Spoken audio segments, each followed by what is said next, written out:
a 5 seconds recording, then stop it and just make sure the video looks the way that you want it. Yeah, I just actually I switched it at the very end. Let's see if that did it. Yeah, at the very end it has split screen on there. So cool, it's working out. Perfecto. So, all right. So 28 minutes of glory, my friend. Whatever you want to rock and roll with in whatever direction. I am ill prepared, but that's the best preparation there is, my man. So. Yeah, exactly. Yeah, I kind of went more in the direction of the TED Talks, and I stayed away more of the Brazilian Jiu-Jitsu specifically because I noticed that the reason why I was going to ask some of these questions on Brazilian Jiu-Jitsu was to eventually lead into these other topics anyway.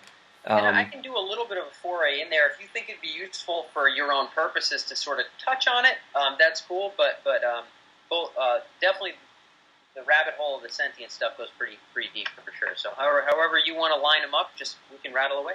Well, actually, the first one was basically just what age did you begin in Brazilian Jiu-Jitsu and why? Yeah.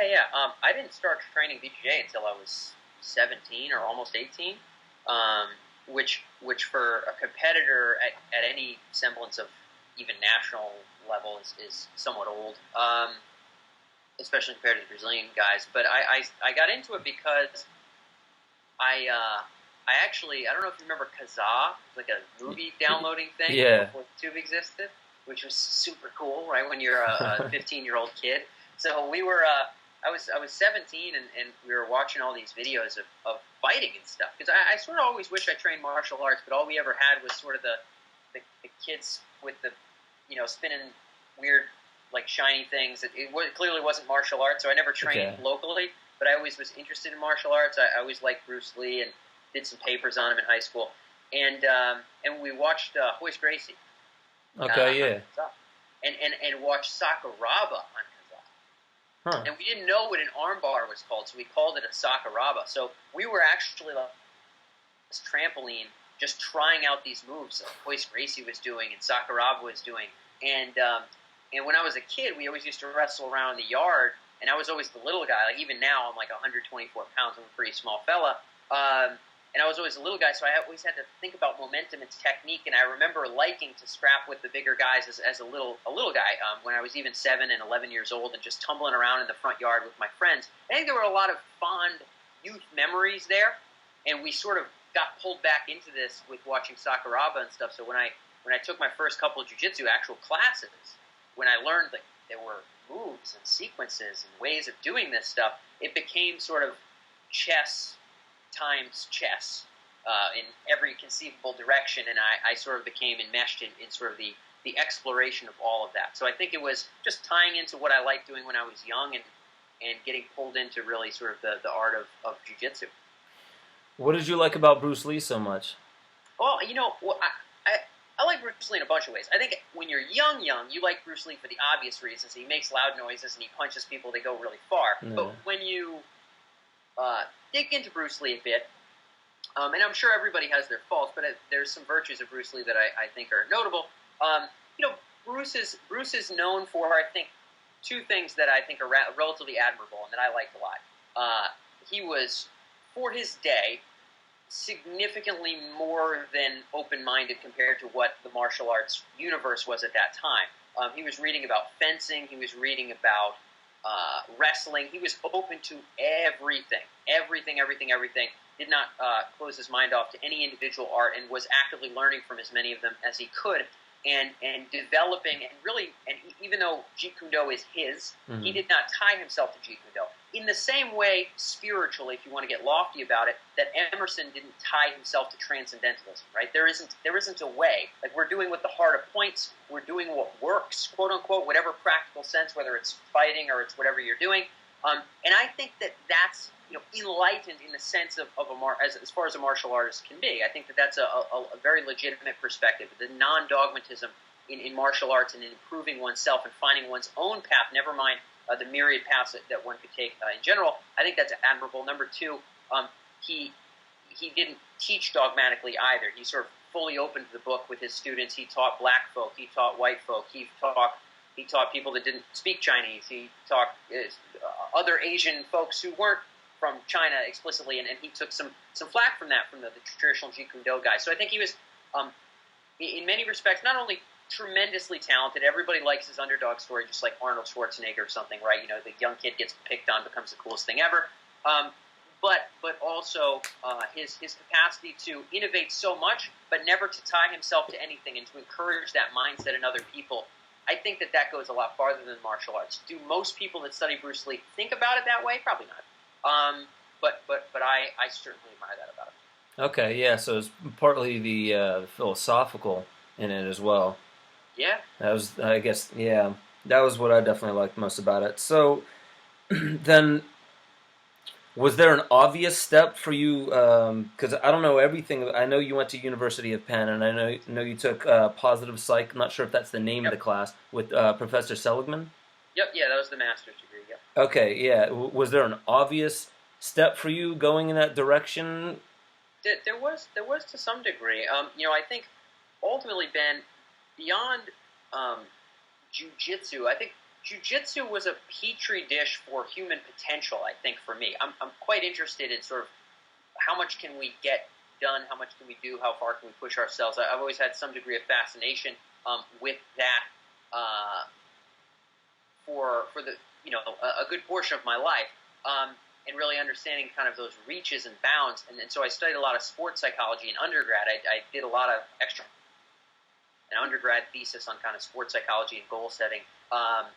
And was fascinated with how much can we push ourselves to do. And jiu-jitsu was just a fun petri dish. Hey, can I do all these things that I read about and try to see if I can choke folks that are bigger than me or something? It's a very simple way to test it. It's like, did you choke the guy or did the guy choke you?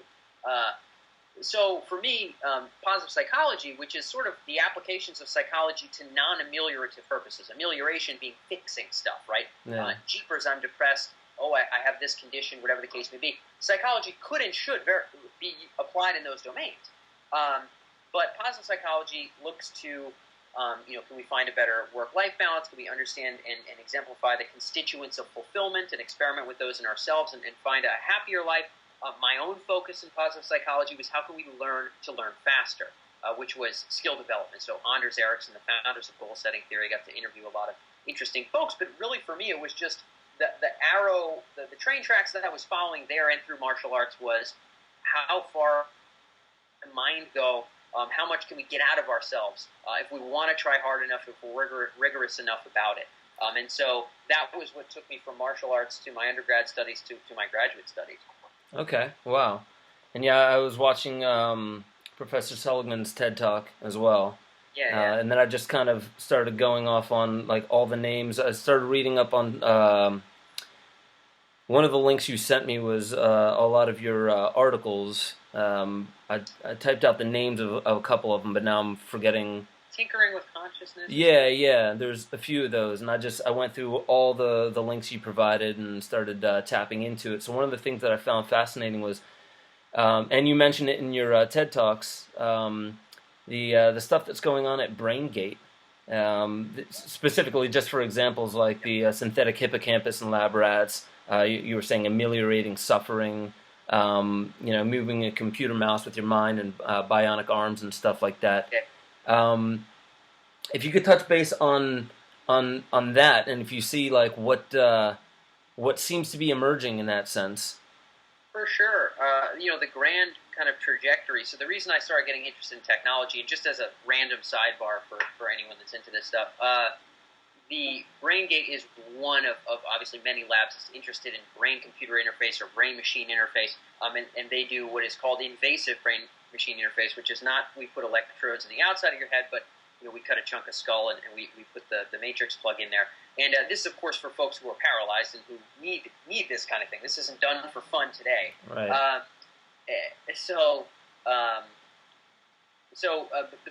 My interest there was that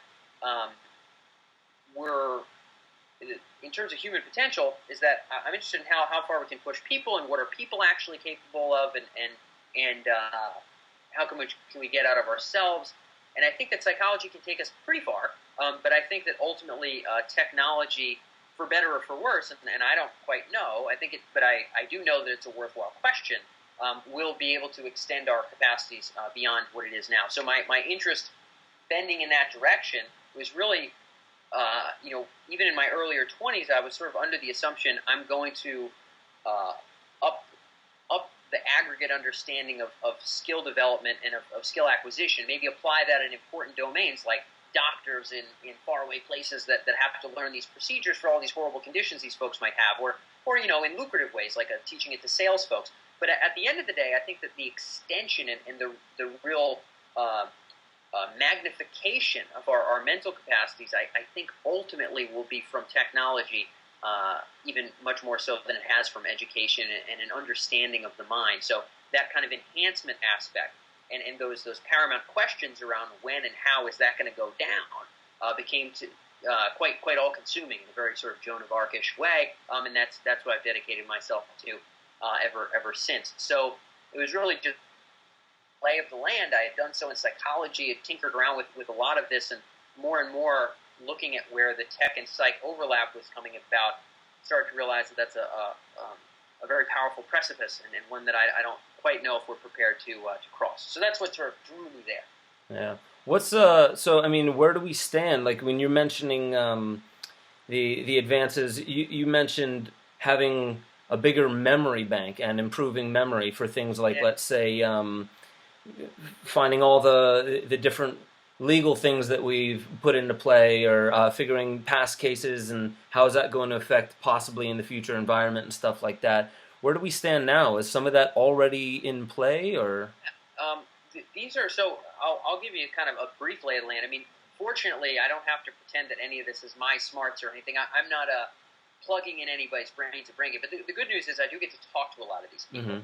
And interview them and write articles about what they say in various and sundry publications, and so some decent pulse on sort of what's going on. Right now, the majority of those applications are being done in ameliorative contexts. So, for example, at BrainGate, there's folks who even 8 years ago were able to, in some rudimentary level, answer emails by moving a cursor and clicking open and typing and clicking send and things like that, close to a decade ago. And a lot of people aren't aware that was the case, but it was. And now they're flying jet simulators. I think it was Pittsburgh, University of Pittsburgh, where they had a woman with actually two brain-machine interface plugs flying a jet simulator. Other folks moving robotic arms and feeding themselves a chocolate bar or drinking something from a cup.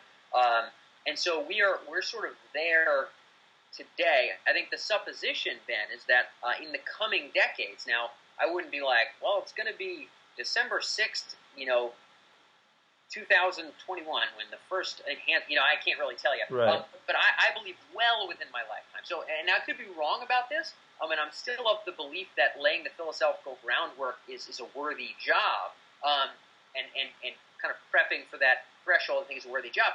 But I'm of the belief that well within my lifetime, let's say the next 2 to 3 decades, some people would say 3 decades is way too long. Some people would say maybe 5 is more realistic. I'm not quite sure, but I think well within my lifetime, we'll be capable of, there will be certain jobs where maybe having some additional capacity kind of plugged in may in fact be a requirement. So in terms of where we are now, the bulk of the research is being done in ameliorative context, essentially all of it. The way that you get money for grants, Ben, is you basically go to people that have money, an endowment of some kind, let's say Brown University or BrainGate is, and you go to an endowment that's got, more millions than you or I have, and you say, geez, there's all these people suffering, and there's a very big problem, and we're going to put out this big fire. You don't say, man, what we thought? Wouldn't it be sweet if? There's no wouldn't it be sweet if. Yeah. Or for grant writing, it's fire putting outing. That's what they want. That's how this has been done. You don't change that. So initially the money's going to go there, Ben. I don't see that changing in the coming few years. What I do see though, and BrainGate, trust me when I tell you, BrainGate is preparing to sell this stuff, right? It ain't a hobby. They're not building with Legos here. You know what I'm saying? They're children and honing in very vehemently on militantly furthering science. because there is a payoff for them. That doesn't make them bad people. They're just trying to do things, man. And it is what it is. But they're going to be selling it, and it's not going to be a go to a CVS and plug something into your head anytime soon. But I think whether it's a decade from now or a little bit less, where kind of anybody with circumstances X, Y, or Z can plug stuff in. At a certain point, there's a lot of folks walking around with stuff. And to be frank, Ben, I think where the gates start to open is that it's not just paralyzed people. Folks with tremors are getting deep brain stimulation. That's, oh man, well that person has tremors. That's really horrible. We should give them deep brain. So okay, I get it. That's amelioration. But it's also depression. So man, not responding to medication, still thinking about suicide a lot. Run the wires. And I think that the barrier for when we run the wires has and will continue to go down and down and down. And at what point does that start to imply, really very vehemently blurring the lines between enhancement and amelioration? I think we're sort of already there. People fly in jet simulators. I mean, if you don't think that, well, number one, DARPA funds this stuff. BMI and AI are heavily DARPA funded. DARPA's not bad. Some people like DARPA conspiracy. I'm not saying any of that at all. I'm just saying DARPA funds. It is what it is. So they're not. It's also maybe not a coincidence they're flying jet simulators. It may in fact be advantageous for pilots in the future, Ben, either to be sitting outside of the plane or to be sitting in the plane and have a lot more volitional control over the very complicated machinery than these little monkey hands can do at one time. It may in fact be astronomically advantageous to do that. And it may be undeniably advantageous when other countries are able to do that at a higher degree of dexterity and speed than we are. And I think that the military applications, and the medical applications, the bar will sort of go down and down and down. So it's still being very much applied there, Ben. But I think my personal view is 2 to 3 decades. Could be before 2. Could be after 2. But I think within that sort of decade range, really dead serious ethical considerations around where things headed. So I get a gist of it being today, but I think all is a bigger deal. Yeah, well, so then, speaking of ethics and things like that, what, is that slowing down the pace of any of this advancement? Is there like some governing on the pace that we're expanding into this technology?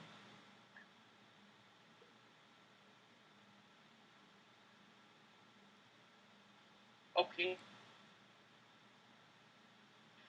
Sorry, I cut out just a little bit. You still there? Oh, yeah. Can you hear me okay? I can now, yeah. Okay, perfect. So, so there's a lot of talk about governance of emerging technologies and how we're not really prepped for it. So, for technological innovation, in the old days, someone would come out with a new plow, and it wouldn't really be that big of a deal. Someone would come out with some medication. We sort of built something around pharma and all that. There's some long processes there, probably for everybody's good, I think, on the aggregate. Depending on what we want to put into our brains and bodies through pharmacological means. There's really not a tremendous amount of now. There's the normal medical considerations being applied to BMI. In other words, they're not like going in there willy-nilly and plugging people in. There's all those hardcore medical considerations that are being kind of taken into consideration in those developments. What there isn't, though, and I think you were talking about this at more of a meta level, is sort of a steering committee of some kind around these more transformative, potentially transhuman kinds of technologies. Mm-hmm. But there is a lot of talk of that. ASU has a fellow there by the name of Gary Marchand, who works very closely with a fellow by the name of Wendell Wallach. These are just some of the folks who are thinking a lot around how governance needs to speed up a bit in terms of keeping track of the ramifications and or repercussions of hardcore emerging technologies. Is there a grand steering committee around where we're taking things? No. Interestingly enough, Ben, kind of big and purposive on my list, sort of the biggest checkbox is is some degree of global transparency around where we're kind of taking ourselves. So right now, if there were any laws in the United States, no one in Russia or China would care. No one in Germany would care. I think at some point, it's not there yet, but chemical weapons, for example, and nukes, there's kind of some rules. Like we kind of know who has them. People aren't allowed to do stuff. And, when Syria does some things to their citizens, even Russia and the United States together, even if we're not getting along for the last X number of years, we'll kind of come together and be like, do something to this guy. This is not what we're supposed to do. There's kind of, now it's a soft understanding, right? A treaty is only as strong as the forces that kind of bind it. Like the Napoleonic Wars taught that, and probably every other, treaty that's ever been drawn up. But there's at least some understanding of governance and steering around certain very dangerous technologies. There's nothing of that sort internationally here. And I think at some point, Ben, I think the goal is that we have some semblance of a global steering committee around, like, what do we turn ourselves into, though? It's not like, oh, cool, we can solve this cancer. It's like, well, we can be more than people. That's a somewhat big deal. We might want to sort of get together as team humans and kind of make that call together. There's nothing of that sort today. So, all the regular medical considerations of whenever you got to cut people to do a medical trial, there's a bunch of boxes you got to check. Those are there. Steering-wise and or dealing with maybe when the pace picks up, not so much. Not so much.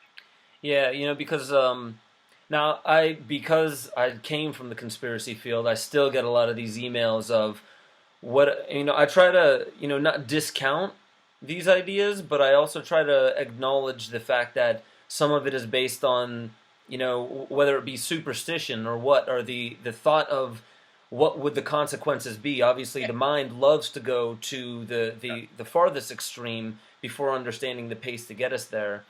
And so some of the things that I wanted to ask was like, well,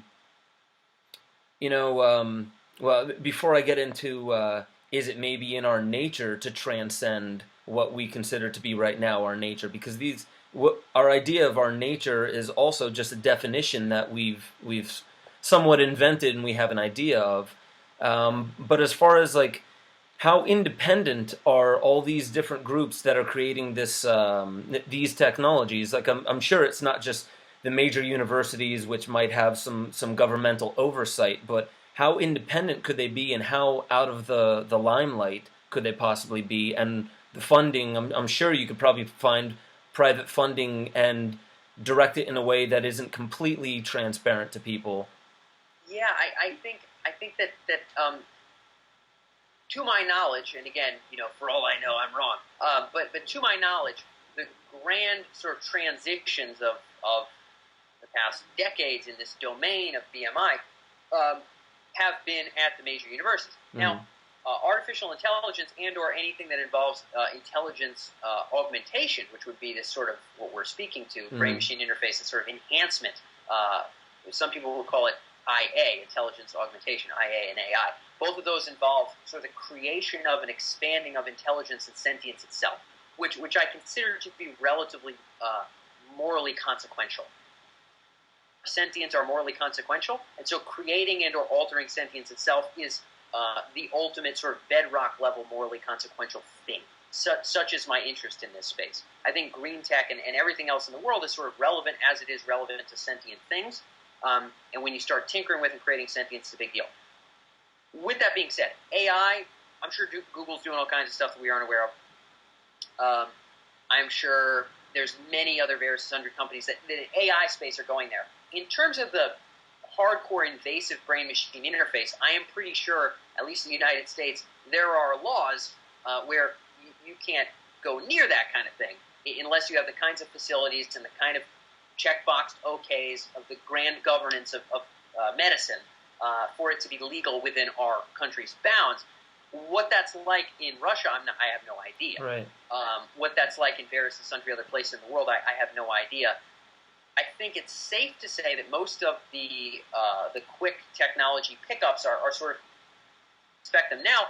When a lot of this becomes a lot more accessible, I think that'll be different. It took a pretty huge team at Microsoft to make Excel. They probably employ hundreds of people just to update and tweak and adjust and monitor Microsoft Excel.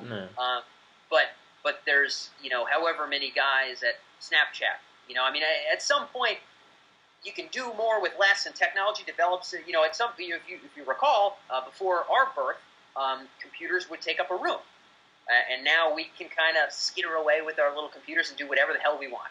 And I don't think that day is coming close, but I think that the transparency is easier now than it maybe will be in the future. In terms of AI, I can't really say who's doing what, because the government doesn't get to crack open every room in Google for AI's sake. If they heard they were cutting people's heads, I think they could crack into whatever room they want. But for AI, I don't think they can. For IA, I think it's mostly safely there, at least within our country's bounds. Now, when this stuff gets safer, I think it'll be borderline inevitable. How pervasive and horrible will that be? I'm not really sure. But right now, I think it's pretty transparent, at least in the IA sense, not in the AI sense. At least in our country. Even that's not fantastic security. Yeah. I'm not tremendously nervous this year, but I think the goal then for me personally, and not because I think for a safety purpose, and also for a best aggregate decision around where we go, because I think it would be a lot of smart people that should probably make that call, not like one guy.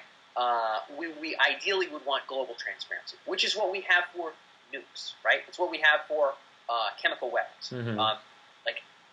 Everybody gets to point a finger at you, and you are in dead serious trouble from various and sundry coalitions of nations. We don't have that yet. So how transparent is in our country? Feel pretty safe right now.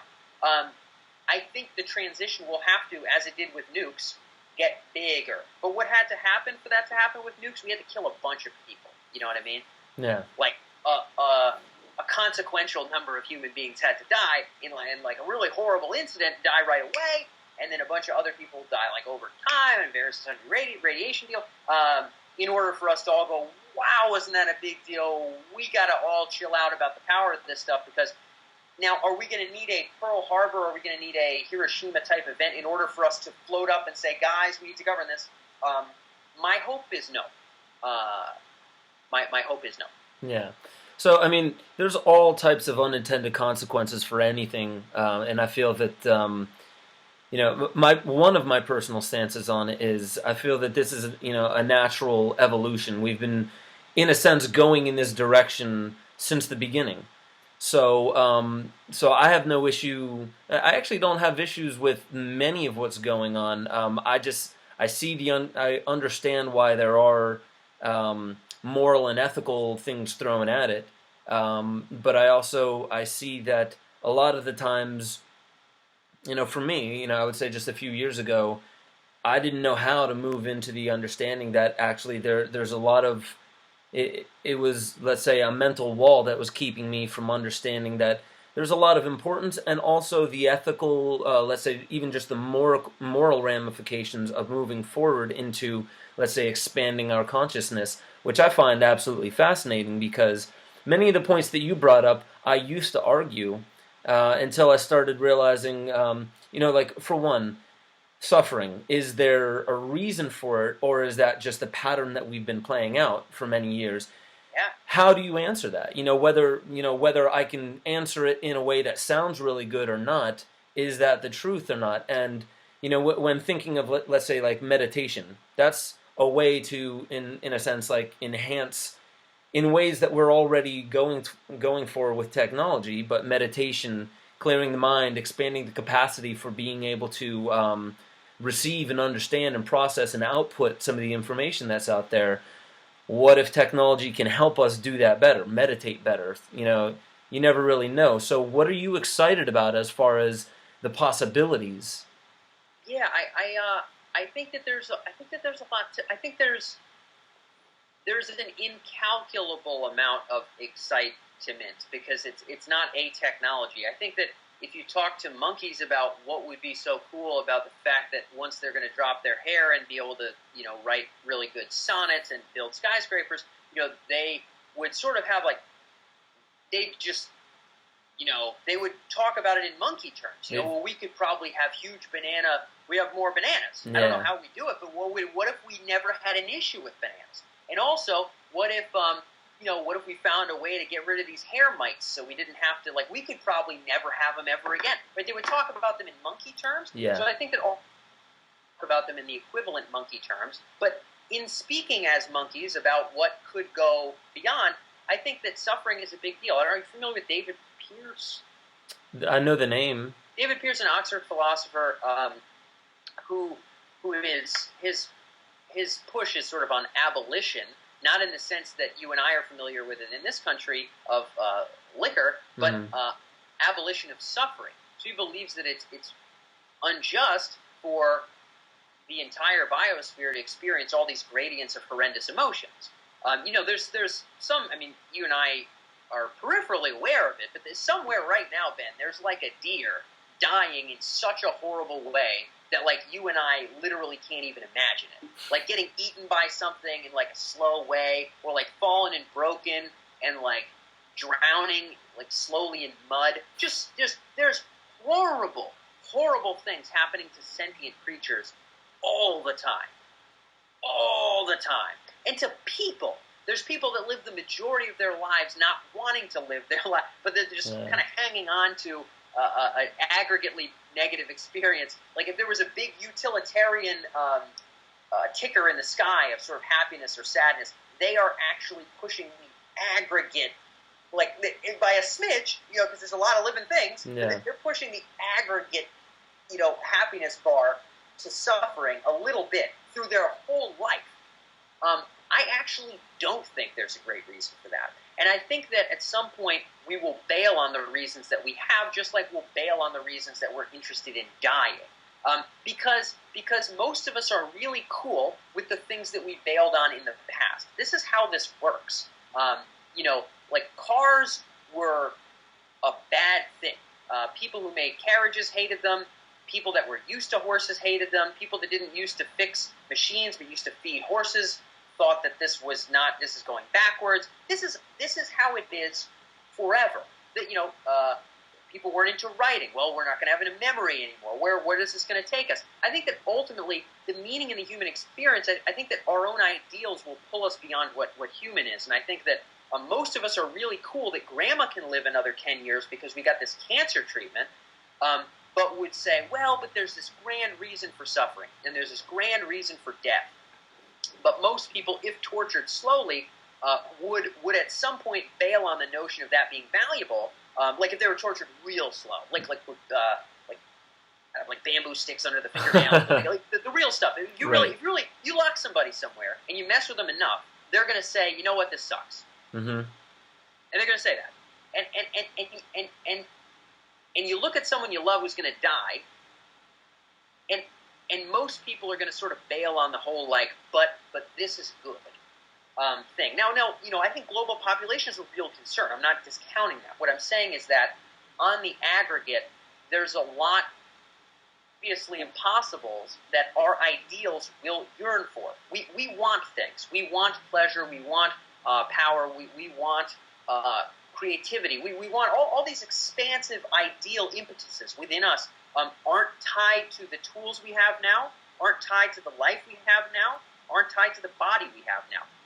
English was made up at some point, Ben. You and I are only speaking in this language because some small, barbling group of pale folks, made sounds like this, and they didn't die during this big famine because there were potatoes there, luckily, and all these other people died, and so English is still here. It's all super arbitrary, and I think at some point, when we start creating what the human experience is, I think that's tremendously liberating in ways that you and I can't possibly imagine. I think suffering is a very I think it's a low-hanging fruit that's worth the pluck.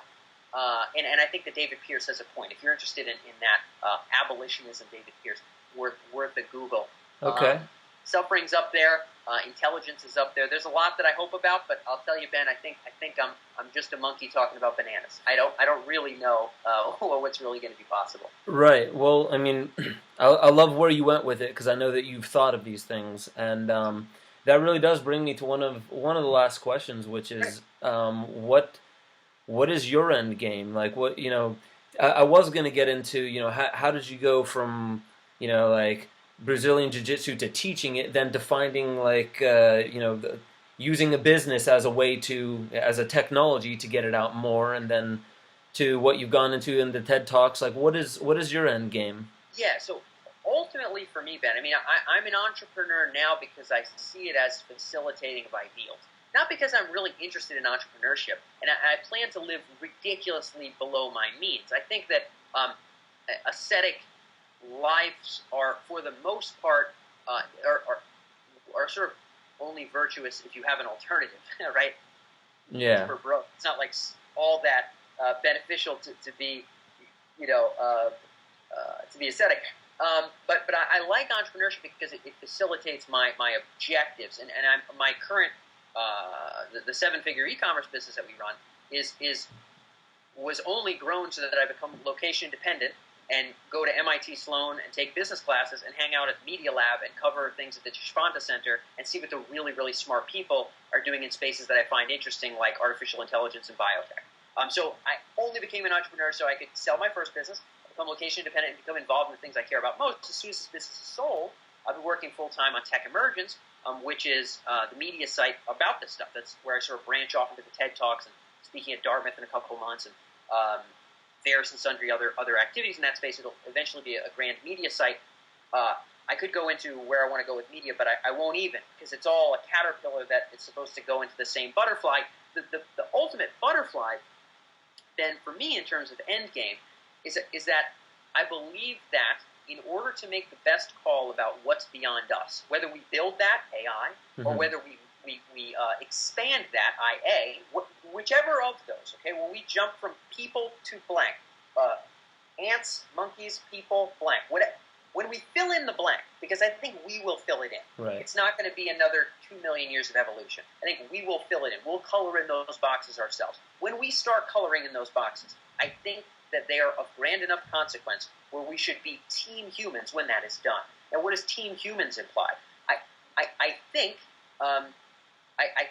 that what that requires is a global transparency and a well-intended, open-minded, interdisciplinary global conversation around where are we going.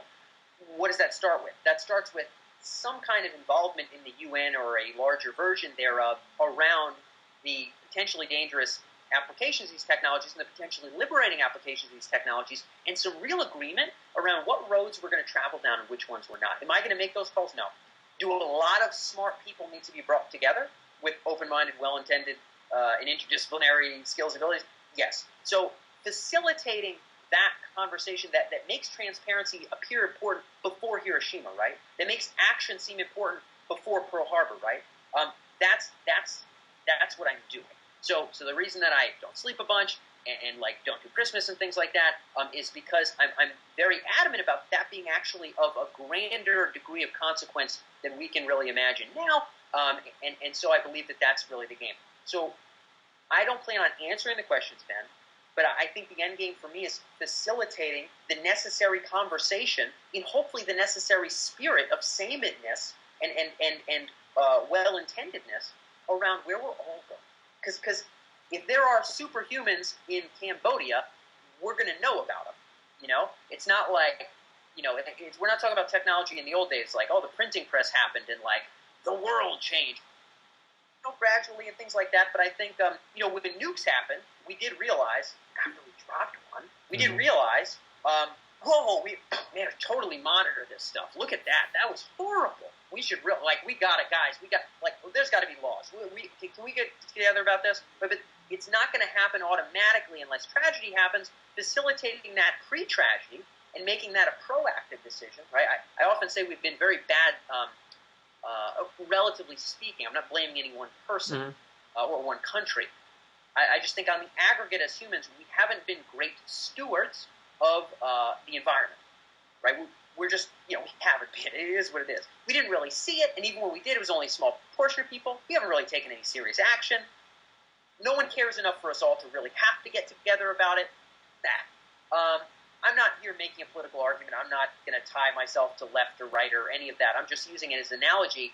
I think, wouldn't it be a shame if the equivalent neglect was made to the transitions of sentience and intelligence itself. Wouldn't that suck? Geez, wouldn't that just blow for sort of the destiny of intelligence and awareness itself? And so that aggregate UN-ishness around not only safety, but around steering of what is next, done in hopefully the right spirit, because otherwise we're going to fight each other, I think is as far an end game as I can foresee responsibly. If I saw myself with a scepter defining those, I would be moving backwards. That would be wrong. I think there's got to be a lot of smart people thinking about a lot of consequences. Facilitating that then would be as far an end game as I can at present see. Then when we start to make progress, we'll see what the responsibilities would be then. But that's the hell-bent admission. That's the Joan of Arc. Okay, so getting people thinking about it, asking the questions, getting them. Do you think it's going to be more of a top-down approach or a bottom-up approach, or? I think it'll be both. I think we have the chance for both. So I'm interested in media because I'm interested in bottom-up. I'm interested in policy because I'm interested in top-down. I don't just see myself as kind of writing some blogs about this stuff, to be honest with you, pal. I see myself at some point quite involved in policy and in global policy, and there are some people, very small number of people, thinking about these matters relatively seriously. Nick Bostrom, Naif Al-Radan, a couple other folks who are sharp in this space, but I'm interested in both. So talking about it in kind of the bottom-up blogging, like, hey, check these videos out, hey, proletariat, shouldn't we all think about this? That's one side. The other side is talking to the influencers in business and in governance and coming to same terms around what kinds of procedures might be safe and best for us all, and about how big of a consequence this is. So the bottom-up is certainly important, but I think speaking to and uniting the influencers in a very overt sense isn't something that I wish to happen when I write my blogs, but is something that through growing my own influence and really getting into those circles, I plan to sort of do my stuff, at least to the degree that I can, and marshal other folks sort of to that cause, because I think it's sort of a good one. Well, awesome. Yeah, man, that's it for me. I really appreciate the time, Dan. Perfect. Cool, Ben. Well, I'm glad we got to chat today, man. Yeah, dude. Well, yeah, I'll be in touch with where this goes and how I start putting it together. And cool, yeah. And you said you don't have a website right now? I do have a website. I mean, here's how things kind of went down with my last one. I was in Holland. My credit card wasn't. It was declined for some reason. Yeah. And my site name, the domain name, got taken from me and turned into a breast augmentation clinic. You gotta be kidding. No, it's hilarious because talismanicidols.org was the website, and now you go to I literally don't understand how you would make that into a breast augmentation clinic. I don't either, and it's completely arbitrary. That's like it doesn't make any sense. No, it doesn't. I mean, and it's Talismanic Idols. It's not like like boobsforfun.org. I was using the name Talismanic Idols. Absolutely insane. Yeah. And I tried the name of the person who took it.